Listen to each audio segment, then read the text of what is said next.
Coupe du Monde pour se présenter comme un champion de la très idiote lutte contre le changement climatique. En tout cas, là pour lui, lorsqu'il est en train de se balader là, le plus important qu'il parle sur le changement climatique. Hein. Mais je vous dis clair et net, hein, ne venez pas nous parler du changement climatique en Afrique. Hein. Les gens qui ont détruit l'environnement, ce n'est pas les Africains. Les gens qui ont détruit la nature, ce ne sont pas les Africains. Les gens qui ont détruit la faune et la flore, ce ne sont pas les Africains.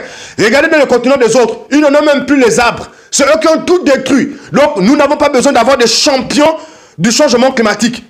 Que eux-mêmes n'ont qu'à être champions. La Chine n'a qu'à devenir champion en changement climatique avec les États-Unis et l'Europe. C'est eux qui ont tout détruit.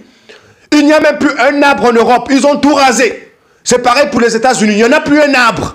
Ils ont tout rasé. Donc, ne venez même pas, quand je vois des présidents comme Félix Antoine Tshisekedi se balader partout dans des conférences pour le changement climatique, devenir être champion, qui vient nous faire un couloir, qu'on appelle ça le couloir vert, Kivu, Kinshasa. Il ne nous parle même pas de véritables problèmes. En ce moment, Gomé entre les mains du M23.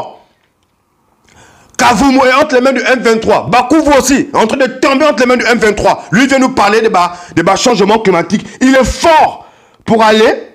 Ce temps-là, là-bas en train de parler, pendant ce temps, qu'est-ce que le M23 fait? Ils sont en train de conquérir de nouvelles localités.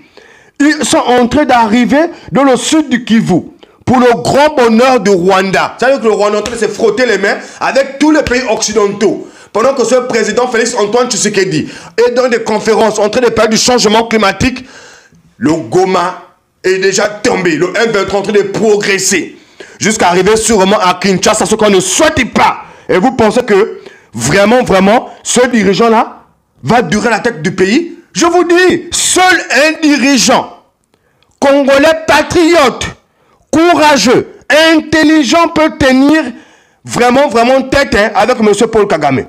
Je vous dis, il peut tenir tête avec M. Paul Kagame et négocier durement et farouchement les intérêts de la République démocratique du Congo. Mais ce n'est pas Félix Antoine Tshisekedi. Ce n'est pas lui. Nous sommes rendus compte de ça bien avant, qu'il ne pouvait rien faire pour nous. En tout cas, on avait quand même souhaité partager ça, les dépenses de l'État futiles comme ça. Ou pour 6 nuitées, ils sont là-bas partis dans un hôtel à Davos, dépenser 500 000 euros avec des députés qui touchent... Non mais c'est incroyable. Alors que les soldats touchent 100 $ par mois. Vous-même, il faut voir un peu où c'est logique. Si on veut vraiment sécuriser la nation, on augmente les salaires des soldats congolais. Afin qu'ils soient courageux, vaillants et heureux de venir défendre la nation. En tout cas, on va s'arrêter là pour aujourd'hui. C'était Big S quotidien. Ciao, ciao pour un prochain programme.